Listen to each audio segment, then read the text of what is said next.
All right, so let's do it. So for the first question, what I'm going to do is I'm going to read some things from each organization's website, and that will kind of help with our first question. So from Townspeople, I got this from the Townspeople PowerPoint. It's not necessarily the mission statement, but it says, "We believe housing is both a human right and the foundation for health and wellness." From Family Health Centers of San Diego, to provide caring, affordable, high-quality healthcare and supportive services to everyone, with a special commitment to uninsured, low-income, and medically underserved persons. And from LACHC, we are called to follow Christ by loving and serving our neighbors through comprehensive, quality healthcare. Our vision is the healing restoration of homeless and underserved communities. So, and this is another quote I pulled from Townspeople, and this is a way just for us to kind of get introduced to one another. But this is a quote from Maya Angelou: "The ache for home lives in all of us, the safe place where we can go as we are and not be questioned." And so the question finally is, can you share about your journey to a career serving others, and specifically a career dedicated to serving our unhoused community? And I will let anyone go first to take that one away. And I'll mute myself.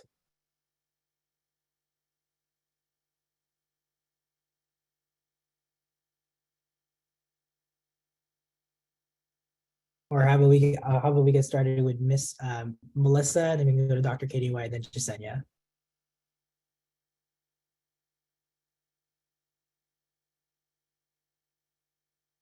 Oh, looks like I'm having trouble hearing you. Your audio. Oh.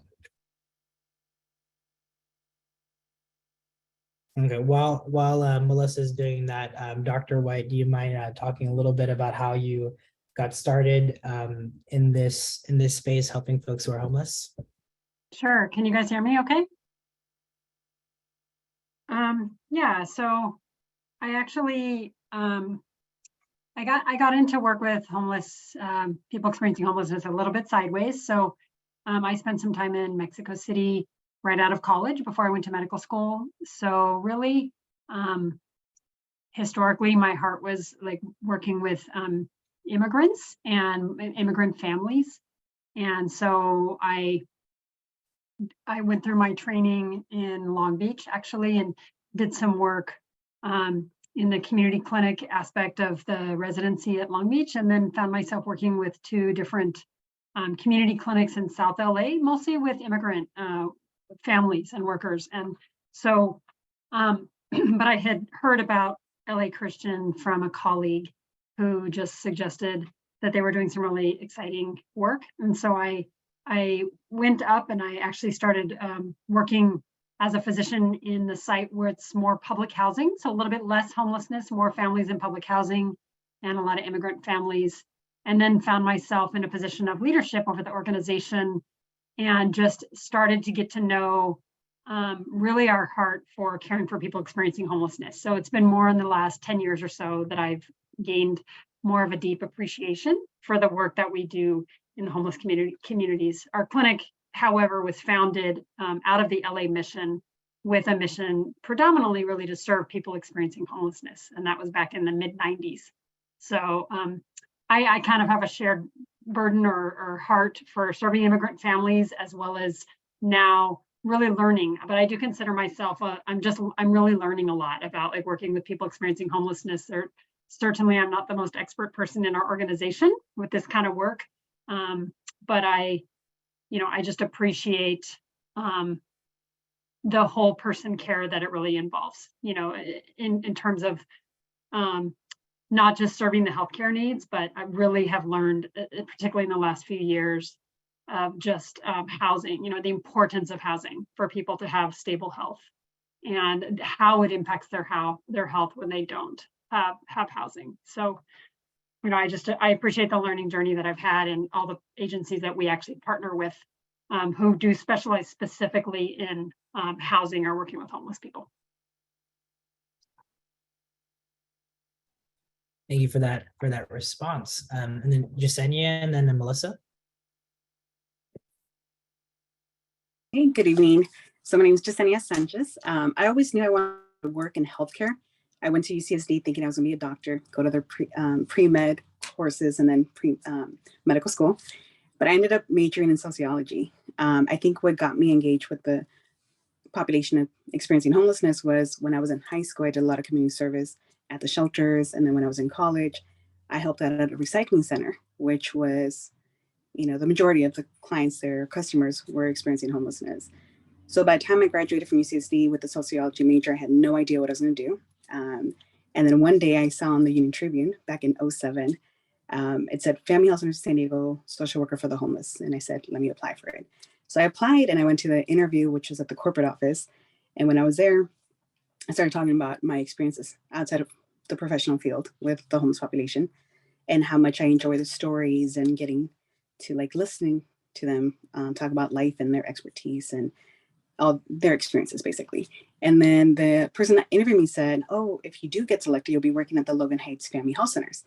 And given I was raised in Logan Heights, lived in Logan Heights, and I was like, the Logan Heights Family Health Centers. I was like, I live in Logan Heights. I don't even know where that's at. And when they gave me the address, I was like, oh, that's the Chicano clinic, because the community members or the neighborhood used to call it the Chicano clinic. I was like, how great would that be? I mean, it's like less than a mile away from where I live. So I applied and I was doing case management for several years, then got promoted to supervisor, and now I'm currently the manager of home services. So it's, it's close to my heart because I kind of grew up around that, especially Logan Heights now being, a little bit more with the homeless population in East Village. You see it kind of trickling into the area. So definitely a population that's close to my heart. And I feel like it was just a godsend for me to accept that position at Family Health Center San Diego. And then Melissa. Is my audio better now? Yay! Thank you again for inviting all of us to be here. So my journey into this field was a little bit indirect. But I think that probably goes for a lot of us. I started out wanting to be an academic. I went to graduate school and finished the first year of my doctorate and realized I was on the wrong path. I appreciate all of the academics that are out there. There's, that is a great calling. It wasn't mine. I wanted to do something where I could have a more immediate impact.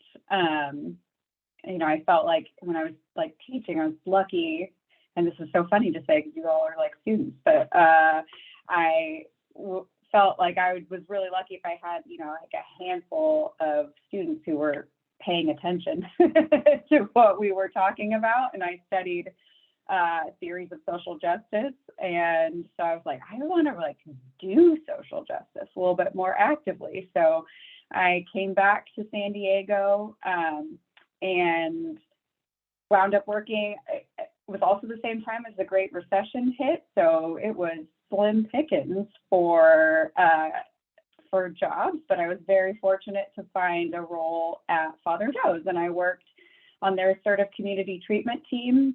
And just really, I feel like this is not a great saying because the issue we're working on is not awesome. But since we do have this issue, I do feel like I was in right place, right time in order to be impactful and to seize opportunities. So I was just kind of given a lot of different roles, which I love. So I worked on the direct service side, and then I moved into grants, and then I went over to the Housing Commission and started as an analyst and ended as the VP of all the city's homeless programs. And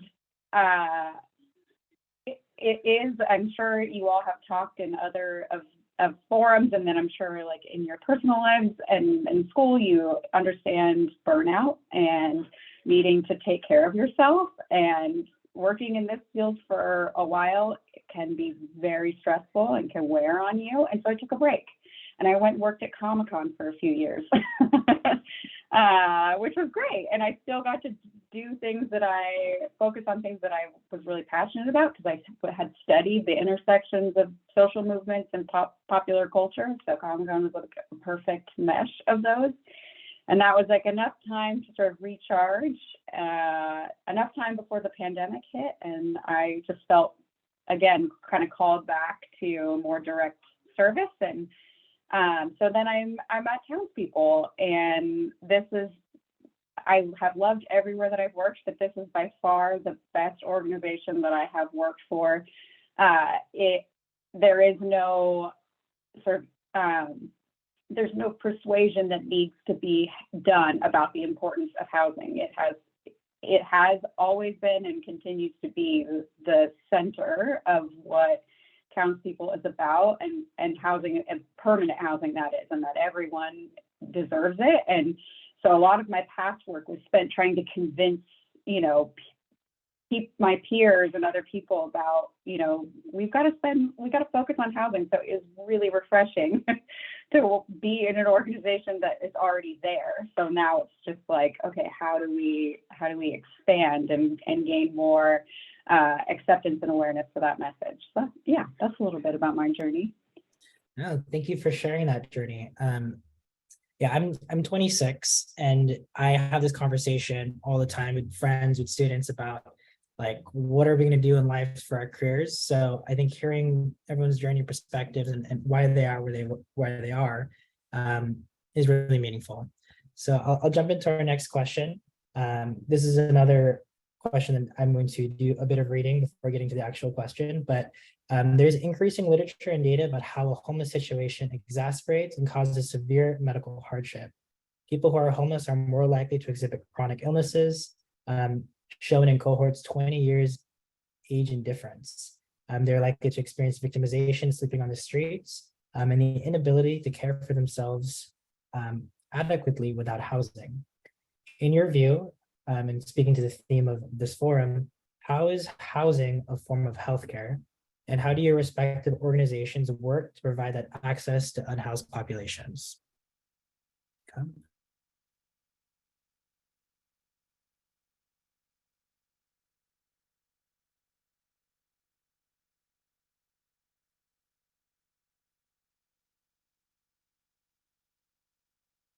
I think in preparation for this, I kind of looked a little bit at our data. Being over our quality program, I look at a lot of data all the time, and I was really kind of digging in to some of the health measures, and it was very sobering, just to kind of to notice, because we actually have 2 main full-time sites, and so it's kind of interesting. You can compare across the sites. The site where I actually see patients is the site where we have a more Spanish-speaking families, in the public housing site. And then the other site is our predominantly homeless site. And I do work at the other site, but mostly doing administrative work, not as much direct patient care. But I'll tell one personal story, and then I'll talk a little about the statistics. But I was talking to my good friend and colleague, who's actually the lead physician at Joshua House, our Skid Row site, which is in a super intense, on the super intense corner in the middle of Skid Row in Los Angeles. So it's like extremely, it's just a very intense neighborhood right now. And things have gotten a lot more intense since the pandemic started. But she actually texted me with a question. I'm her boss. And she said, hey, I have a question. I had an elderly patient who died, and his daughter's calling me, wanting me to talk to her. Do you think it's okay? Because of this HIPAA rules and the confidentiality, but she just wants to know what happened. And I was like, well, he's already passed away, so it's probably okay to talk to his daughter. How old was he? And she says elderly, and she's like, oh, he was 65. And I was like, wow. That is not older, that is not elderly, Dr. Marla. She's like, oh man, all my patients on the streets are dying in their 60s pretty much. And that just is a picture of what we're seeing on the streets. For my patients at the public housing site, elderly is 75, 85, 90. But for her, a patient who passes away, it's like normal, and it's not normal, but it's something she sees every day, that they're dying at 65. And that is just a real life example. This was literally 2 days ago, where we are seeing people dying in their 30s, 40s, 50s, and 60s on the streets. I mean, they literally have lived for decades less than people who are not living on the streets. And, you know, we see it all the time. And so, you know, when I looked at the statistics, you know, I noticed that at our public housing sites, our health outcomes are, you know, are at least 10% better in our public housing site in all the areas of cancer screening. So colon cancer screening, cervical cancer, breast cancer, HIV screening, pneumonia vaccines, all the things that prevent death, they're at least 10% better at our, and this is the data proves this, at our site with the patients who are not experiencing homelessness.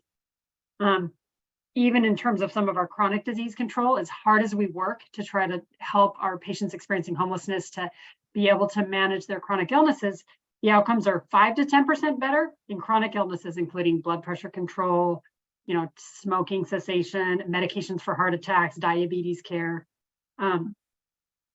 It's only because we put so many extra resources in that some of our outcomes are actually similar. And I think that's a huge success because we're working so hard in some aspects of diabetes control, actually, and even like depression screening and follow-up, our rates are actually pretty similar across the two sites, which I consider a function of us putting in so many whole person resources to try to help our patients who are experiencing homelessness. But we really do see that patients are dying earlier.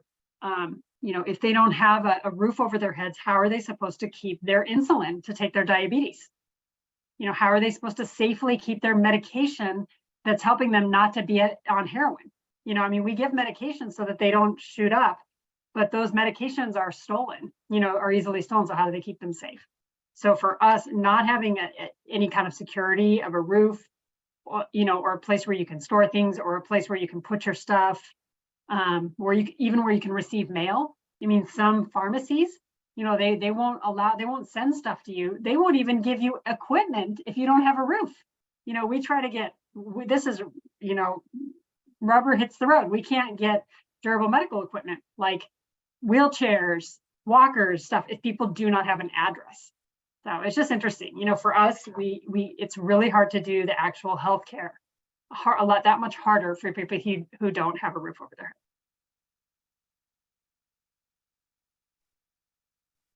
I think it's a good segue to Jessica, considering you're the manager of homeless services, but Family Health Centers provides healthcare services to the community. And are you seeing similar things, and also tying to what is housing is healthcare mean to you? So definitely some of our clients will mention that they can't store their medication, or it's often stolen, or, you know, when they do cleanups on the streets, they're among the stuff that they lose. And I feel like because sometimes the priorities are on, where am I going to sleep tonight? They're not thinking of, the doctor referred me to a specialist. They're not thinking of, oh, there's a procedure I need to schedule. And sometimes these procedures will need like a recovery time. So they don't have a home where they can go back to and lie down. So definitely I've seen how people experiencing homelessness will put healthcare or their health needs in the background or a second platform. I can tell you a story of a client who had been homeless since the 90s, took a road trip from the East Coast to San Diego. His partner who was driving left him here stranded, hadn't spoken to his family since 1993. And this encounter with him was back in 2019. He hadn't seen the doctor, hadn't seen the dentist in a while, and had a toothache. So we got him to see a dentist. And because of that toothache, the dentist felt he had some oral cancer or carcinoma. So he got referred to a specialist. But he wasn't thinking like that was a priority. He kept thinking like, well, it's just a toothache, it's going to go away. But again, his priority was more like, I am homeless. And so eventually we were able to motivate him. We were able to encourage him. One of our outreach workers at the time located his family on social media. And I think because we were able to connect him to his family, there was so much difference from like seeing him the week before when he got the potential diagnosis to like the week after he spoke to his family, where it was more like, okay, I think I could do this. I think I could do this. And it was just encouraging him. And then it was a success story with all these different agencies coming together.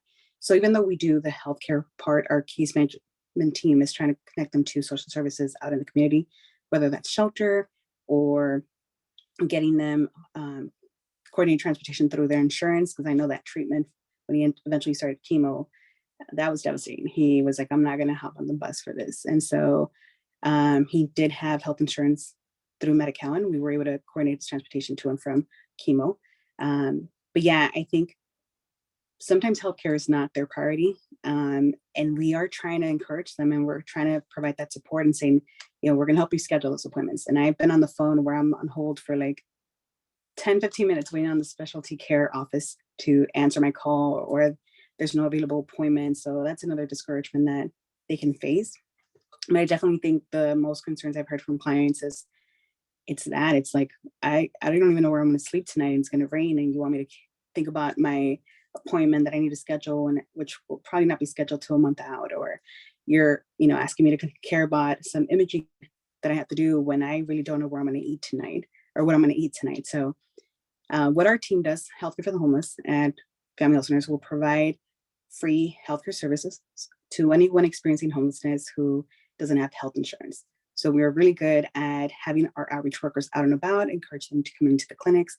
We have over 27 clinics. We have behavioral health services, counseling centers, SED counseling. We have vision clinics, we have dental clinics. As our outreach team's out and about, we have a van. So we will either provide a day pass, or if we can get the client to ride along with us to the clinics, provide transportation.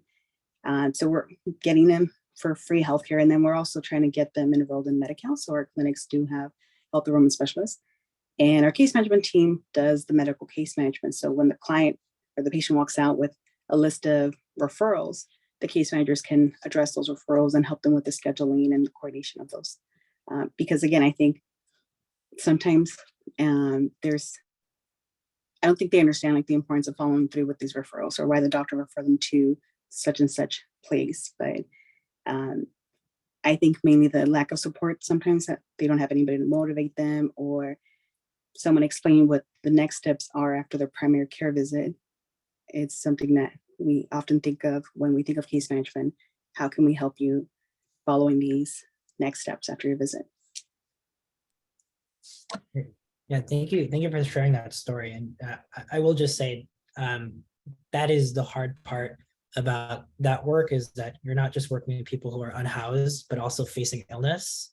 And so like having to help someone coordinate all of that is extremely difficult.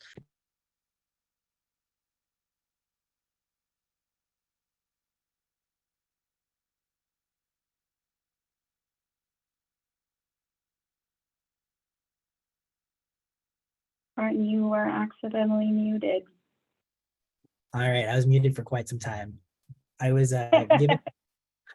Thank you for letting me know. I was noting how difficult that work is, because you're not just working with folks who are trying to find housing, achieve housing, face homelessness, but also facing illness.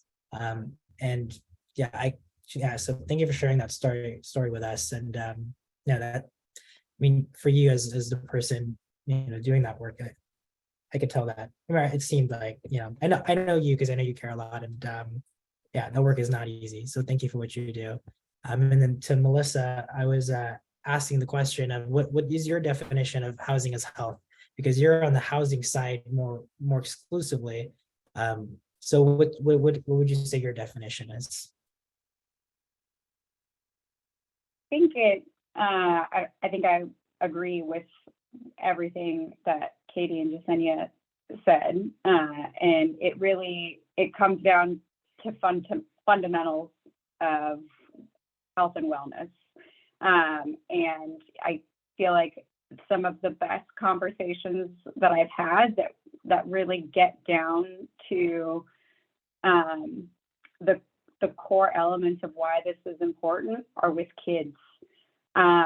I just volunteered in my sister's a second and third grade teacher, and I volunteered in her class a couple weeks ago. And I try to regularly, at least once a year, volunteer in her class and talk to her kids. And so we talk about housing, and we talk about homelessness. And one of the things we always talk about is what would you do to solve it? And their responses are so on the nose, and they are flabbergasted as to how adults have effed this up as bad as we have. They're like, it's so easy, just take care of people, give them a house, because you can't live if you don't have anywhere to go, give them food, because what are you going to do if you're hungry all the time? So it's just like, yeah, I don't know what to say to you, kids. Like, you have all the answers. And I wish that adults were as smart as you, and we could just get back to basics and make sure that everyone has everything that they need in order to thrive. And so for me, that is what, that's how I equate housing and healthcare, because how are you going to be able to do anything else in your life if there's no stability, there's no place for you to go and have a private moment, like to study or to eat or to any of the things, to take medicine, like all of that, like that all comes back to having a permanent place to call home. It is essential and foundational. And yeah, kids, they know it. Oh, thank you for that answer. For the next question, I don't know if there's any right answer to this, but it's in regard to the integration of homeless services and healthcare services. One of the things that kind of blew my mind when I was learning about homelessness is that it is actually its own system. It has its own database called the HMIS. It has its own like department that manages things called a continuum of care. There is a system of homelessness, to getting people into shelter beds, getting people into housing. So it has its own system. And sometimes I felt that system has sought to replicate things in healthcare. Like, as an example, there's EHR, which is the electronic health records, and there's HMIS, which is the homeless management information systems. And in California, I don't know what the progress is on this is, but they were trying to make it so that under Medi-Cal, you can bill for things like housing, like motel vouchers, expanding like housing options for patients. So what does the future look? And I'll say one other thing. I was talking with someone, and they were saying what we ought to do is abolish homeless services entirely and expand the healthcare system to be able to properly provide care for people who are homeless, including options for housing. So this is just to anybody. What does the future look like to expanding healthcare, to providing more comprehensive services for patients who are homeless? And is that a good idea? In terms of like making it so that healthcare, doctors, physicians, healthcare teams, social workers in the hospitals are predominantly the ones who are going to do this type of wraparound services.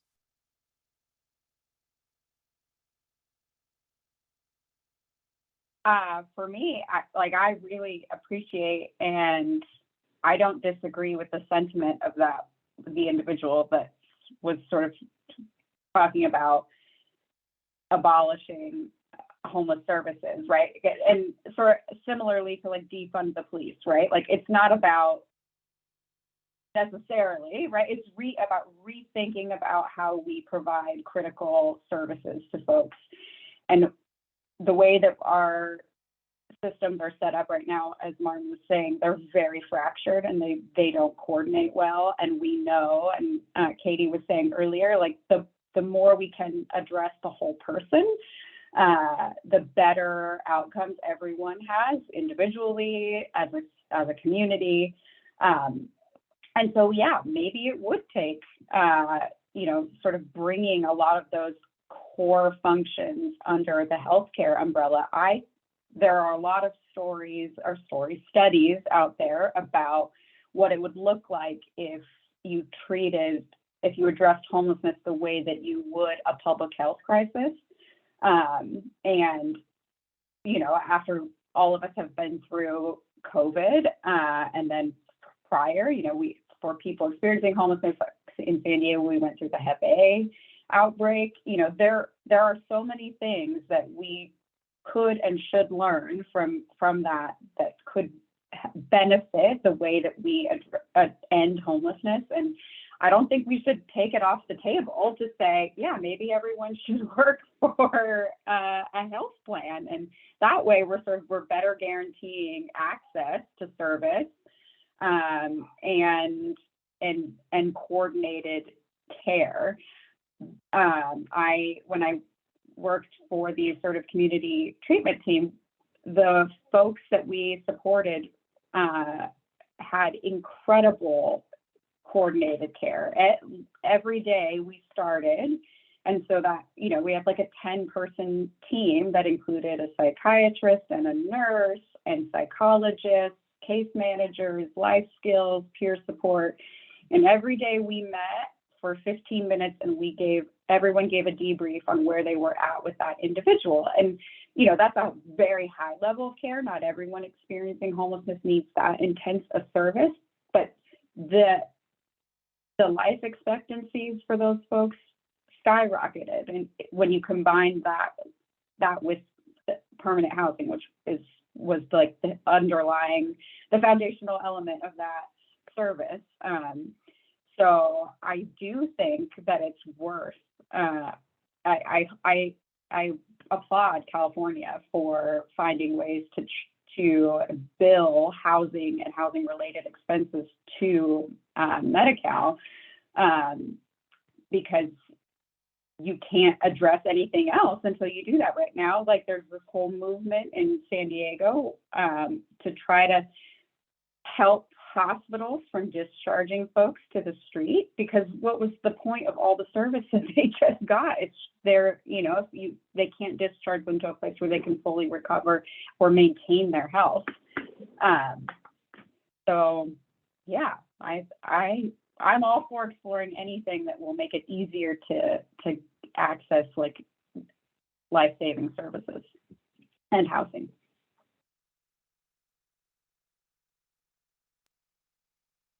Personally, I think we need each other, and I think it would be a mistake to, you know, shut down housing services and put it all into healthcare, because honestly, a lot of healthcare professionals lack compassion and empathy for people experiencing homelessness.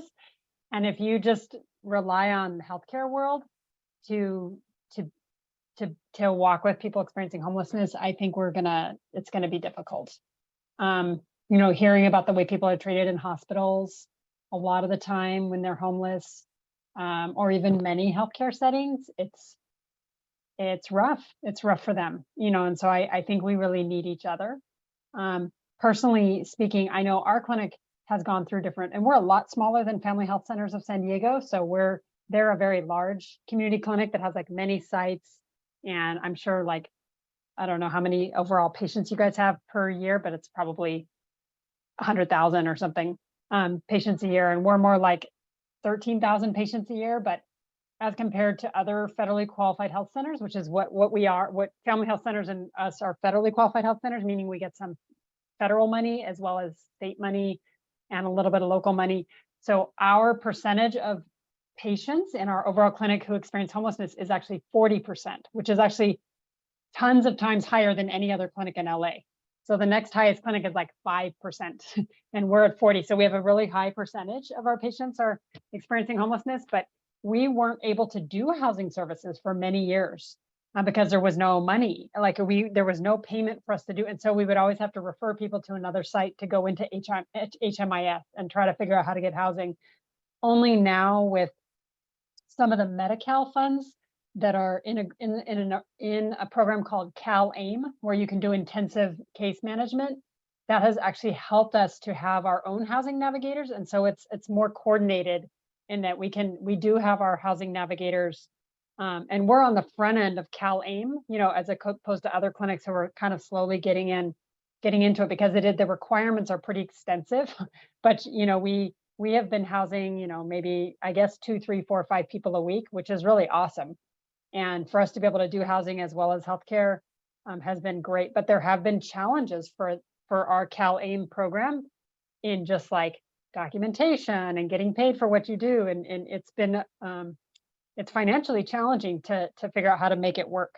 And so a lot of our street medicine partnerships we really couldn't manage it on our own. I mean, we need the agencies we work with, like we have 4 street teams, and 2 of them partner with a large organization called 𝗲𝗄, People Assisting the Homeless, and the other 2 partner with the People Concern, which is another organization that helps people experiencing homelessness. And without those partners, I don't think we would be able to do the healthcare the way we do it. So I'm personally actually really appreciative of housing experts, who have helped us and helped, helped us to get into the housing. And it just needs to be coordinated well. I think we need each other, but I think coordination is key, and that can be difficult.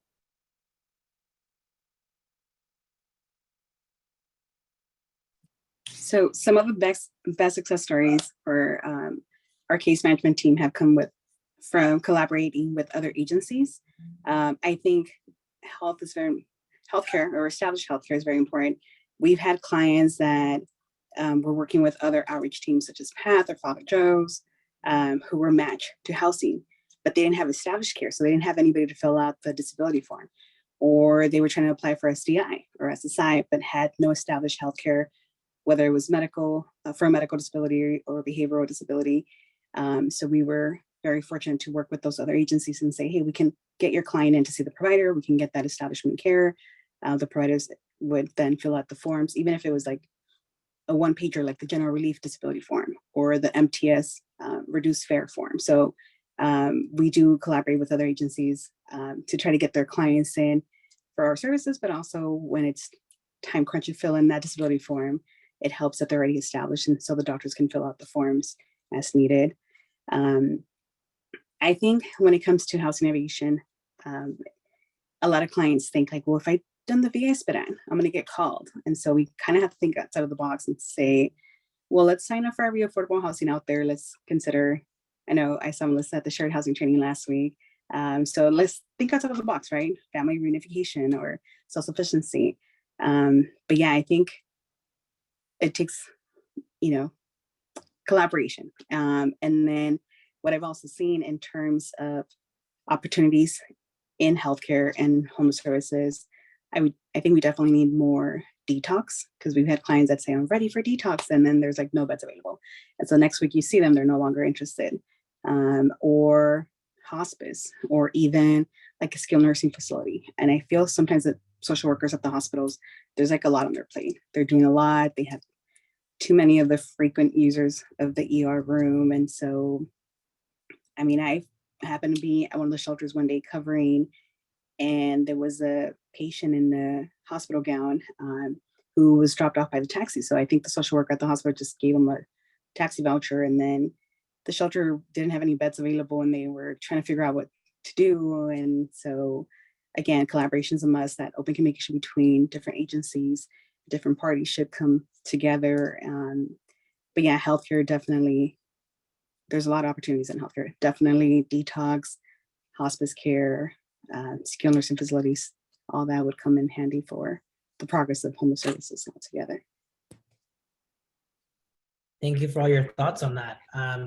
Yeah, I mean, I think the key is like collaboration, is sometimes just such a hard thing to do. And Dr. Katie White, you're going to make me think for a little bit about what you said in terms of physicians lacking compassion for those who are homeless.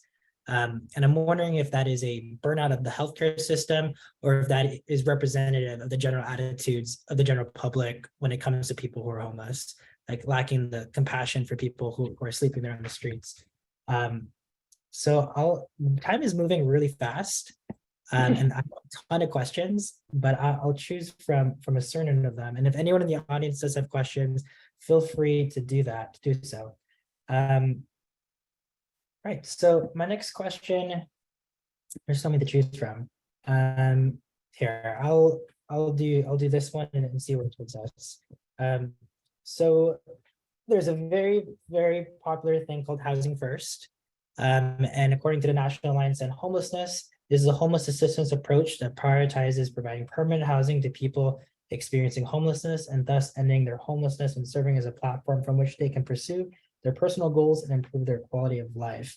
In my own words, Housing First means that let's focus on housing as the priority, and then the second things like employment and maybe even healthcare, addressing someone's addiction, addressing all the other things that we are so concerned about in helping someone transition to being able to maintain housing. Let's just get someone into a safe place.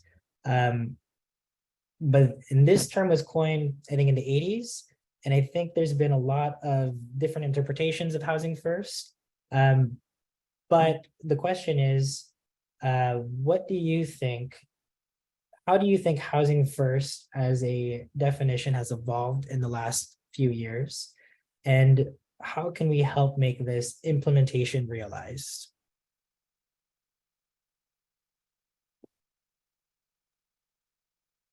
And maybe I can provide some context. For example, the context is, I've talked to some colleagues who will say things like, housing first is good in concept, but if you're on the ground trying to get someone into housing and then they leave 6 months later, housing first doesn't work.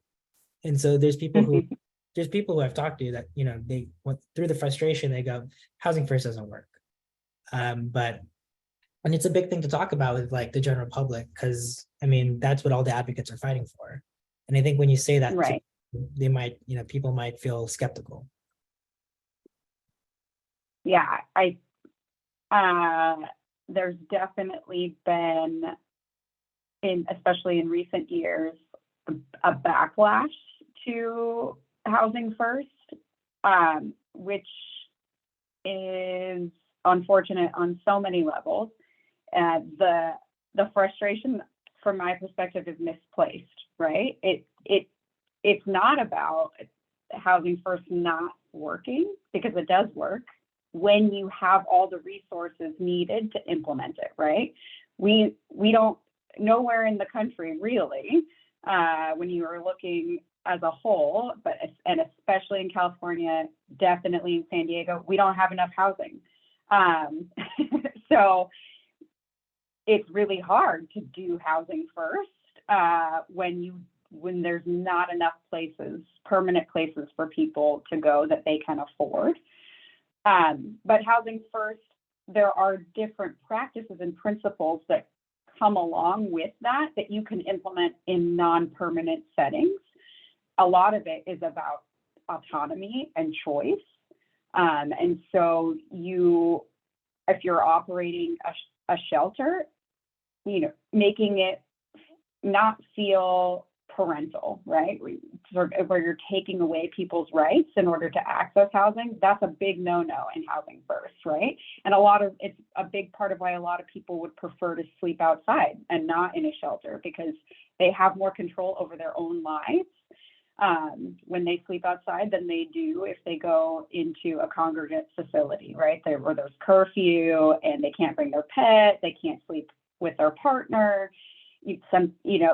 If they're, a single parent who identifies as male, they might not even get to, how does that work with their kid? There's all kinds, they might get separated from it's a mess. So I think it's unfair to say that for folks who have these feelings, to say that housing first doesn't work, because we've not really been able to give it a chance on a large scale. If we had enough housing, I guarantee there would be very few people who would say housing first doesn't work. And I think in terms of how do we continue with implementation of it's definitely shaping the narrative. I think our whole industry suffered. I wish now I have a much greater appreciation for the communications department in colleges. I do 100% feel like I should have taken a communications class every year I was there, because we do not communicate well as a society, but definitely not in our industry. And so we struggle to talk amongst ourselves well about what we do, let alone the public. And so we could definitely use with some marketing, people who are really good at, translating complex ideas into really salient talking points.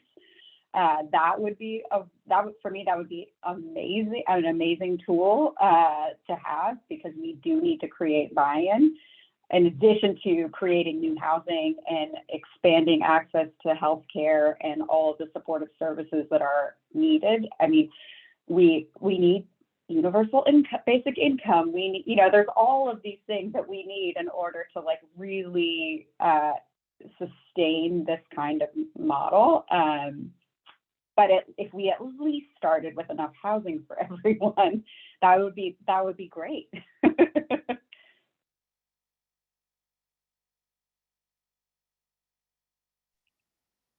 I think in terms of housing first, I've seen it progress during my career at Family Health Centers.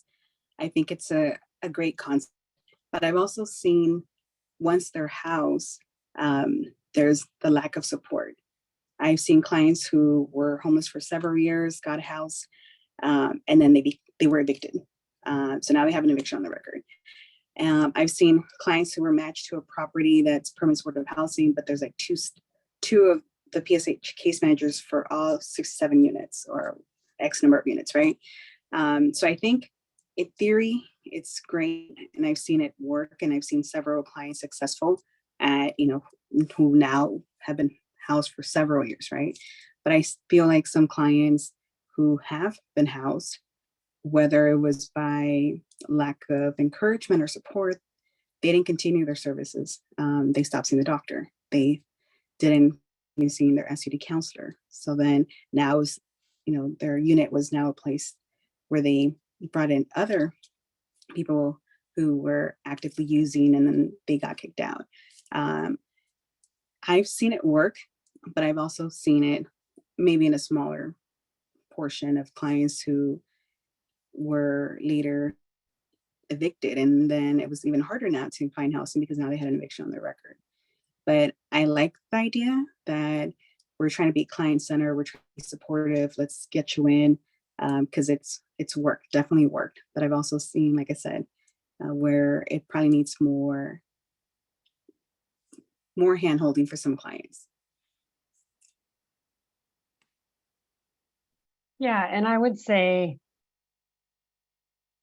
you know, again, I'm not trying to be cynical, but I did go through medical school 30 years ago, and we did not learn, and I went to UCSD medical school, so I actually did a rotation or two at Logan Heights, which I really liked. So I feel some fondness towards San Diego. But we did not learn about compassionate, excellent care for people experiencing homelessness in any sort of a focused way. And you know, that was then. And so I do feel that things have evolved and that there is more focus on housing. I don't know if it's taught well in medical schools. And I still think that in the healthcare world, there is a huge lack of compassion for people experiencing homelessness in many, many, many settings.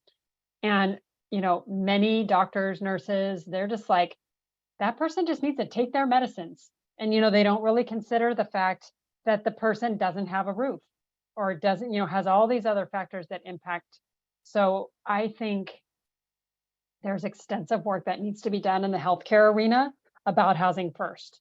You know, it's really not something I heard about at all until I was working here at this clinic after a few years. And I worked for 8-9 years, you know, at different clinics serving safety net communities, and didn't really learn about the housing first, you know, approach. So I agree with Melissa that it hasn't, like, we haven't done it well. So we can't even show that it works that well because there's so clearly not enough housing.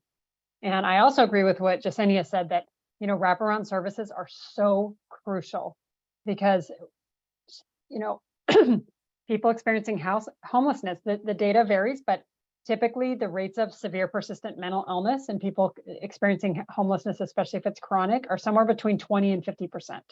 And that means they need long-term help for, you know, help, support, medication, psychiatry, therapy for the mental illness. And the rates of substance use are 20 to 40% in people experiencing homelessness chronically. And so you can't just give them housing without the wraparound services. So I totally agree with what Yesenia is saying. But it's not even just housing. It's like, because that's happening. We're seeing that in Los Angeles, and in different parts, you're just giving them housing or giving them a shelter or whatever and saying, okay, you should be fine now. And clearly, you need a more comprehensive approach.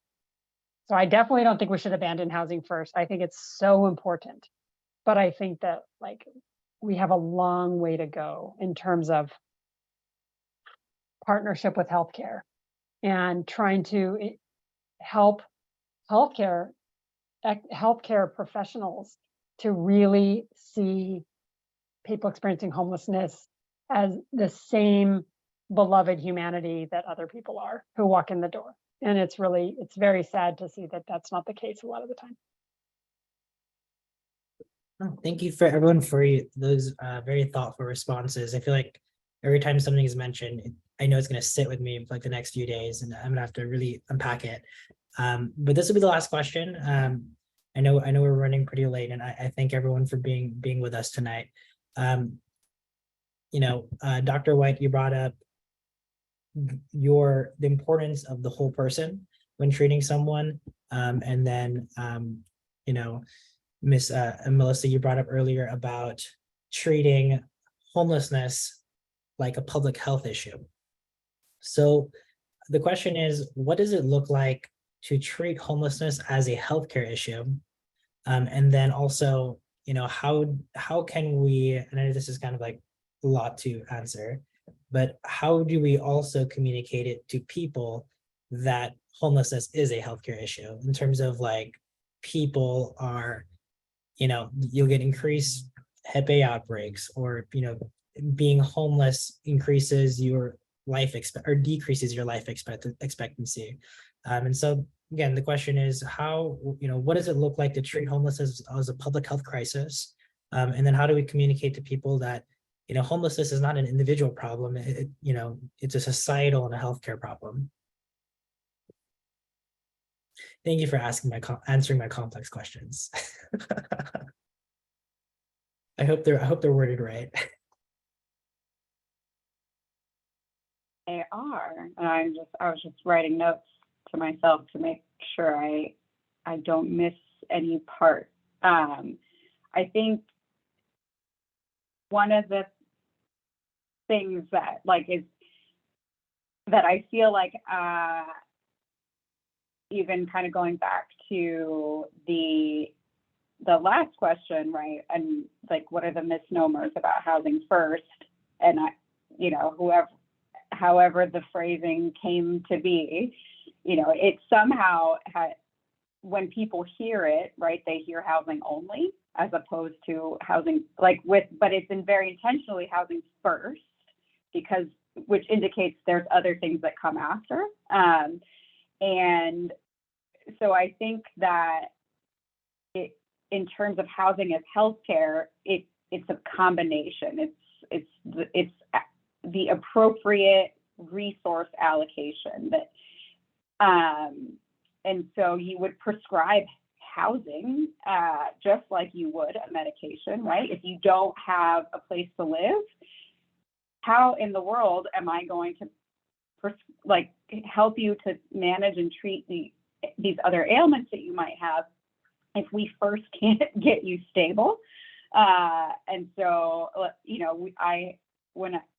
and different jobs that I've had, I've been working with physicians. They have joked. Obviously, they can't prescribe housing yet, but they joked about the number one thing I wish I could just write on this script right now would be a home. And so I think that there's an element of that, and then sort of tackling. There's public health is a very complex field, and I'm not even a novice at it. But one of the things that I appreciate about it is the intentionality and the directness of intervention, right? So you assess the situation, you understand holistically what is going on, and then you allocate resources that in proportion to the need and what you're seeing. And that would be amazing.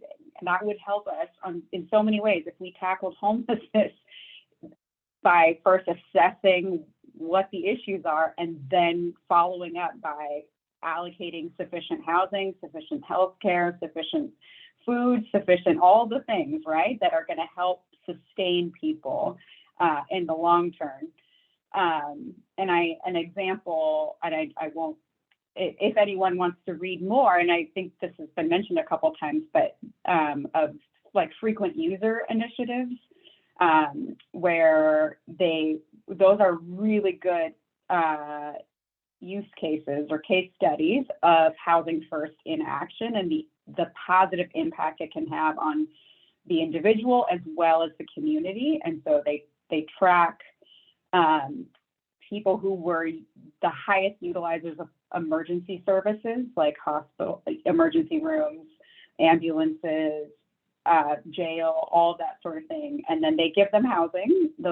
They've ranked and rated those individuals, and then they give them housing and they give them wraparound services and then track their progress. And they wind up the decreased cost to the public goes down dramatically over time, which then there's a cost benefit to the entire community. Resources aren't being spent on those kinds of, or they're better spent on housing rather than, and regular service rather than emergency service. And so Project 25 was an example in San Diego. So if you're looking to read up on housing as healthcare, I would say Project 25 is a really good example of how all those components come together. Yeah.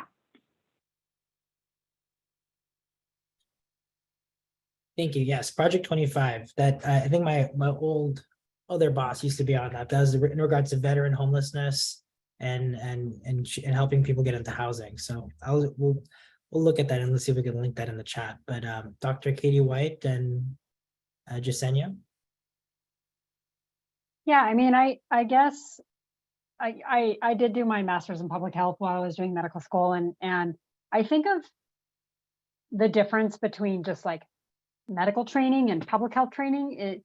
A very simple way to look at it is in public health training, you really look at an entire community and systems. And you do look at systems in medical care, but in general, medical care is like, I'm treating this patient in front of me. But public health is, I'm looking at the whole community.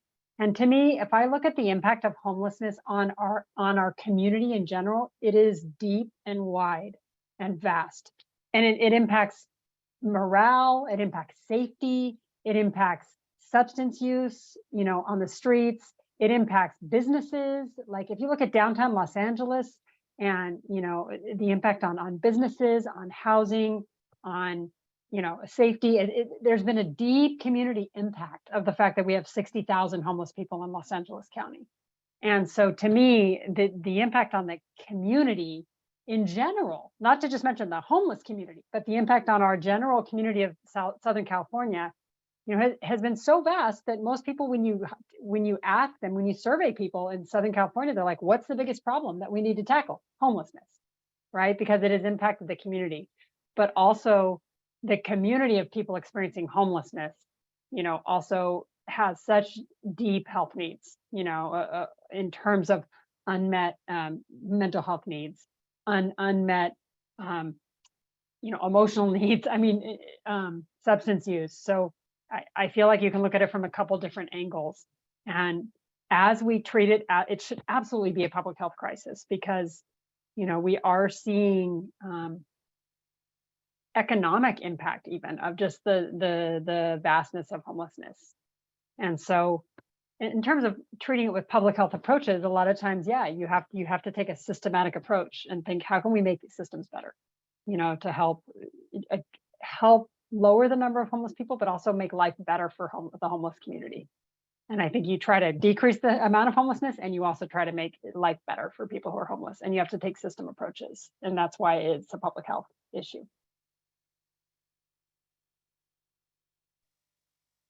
I think educating people and sharing with people the highlights I think some people, even talking with family members, they have a concept of what homelessness is because they see it, right? Or they think they see it all.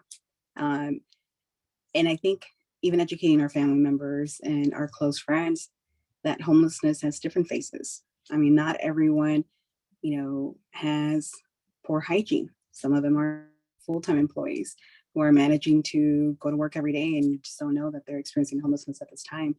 So educating, whether it's our close friends, family members, but also the community. Within our team, we have peer support specialists, so people who have lived experience.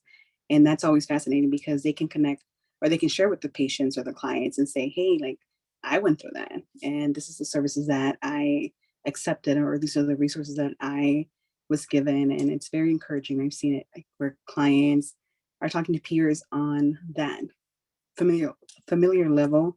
And it's very encouraging to the clients. But I think homelessness comes in different faces. And I think educating the public about that too, that there's not one root cause of homelessness, right? I mean, homelessness is because there's a lack of house, but the cost of it could be many things. It could be, your significant, you had two incomes in one household and lose one income, right? Or it could be DV, it could be someone who grew up in foster care who might have a higher chance of ending up a homeless adult. So definitely educating on that level of the different factors of the different subpopulations within homelessness, I think will create some awareness in the community, and then the community would want to make or have more encouragement to make some moves and calls and encourage all these other organizations to jump in and try to come up with solutions for this. Thank you so much for closing us out, Jesenia. So with that said, that's the end of my questions. We've reached the ending point here, but I want to thank all of y'all for being here, Melissa, Jesenia, and Dr. Katie White. I will be sharing your organization's info with our members and with our different networks. If there's anything you specifically would like me to pass on to our networks or emailing list or thank you list, please let me know. But again, I appreciate y'all being here, and we'll continue these conversations. Yeah, we're open to volunteers if people want to volunteer. We need translation help. We need scribing if people want to volunteer scribe with providers. So very open to that. Yeah, and Dr. Katie White, I will specifically give your information to our LA folks, and so they can take a look more into that for sure. All righty, I'll close this out. It was nice seeing everyone. Jesenia, it's been a while. It's nice seeing you. And then Melissa, it's nice finally getting to see your face. I've been talking on the phone, but I haven't gotten to see you. But and Dr. Katie White, thank you for sharing your experiences and your expertise as well. All right, everybody, have a wonderful night. Thanks for being here. Thanks so much. Good night. Bye, thanks.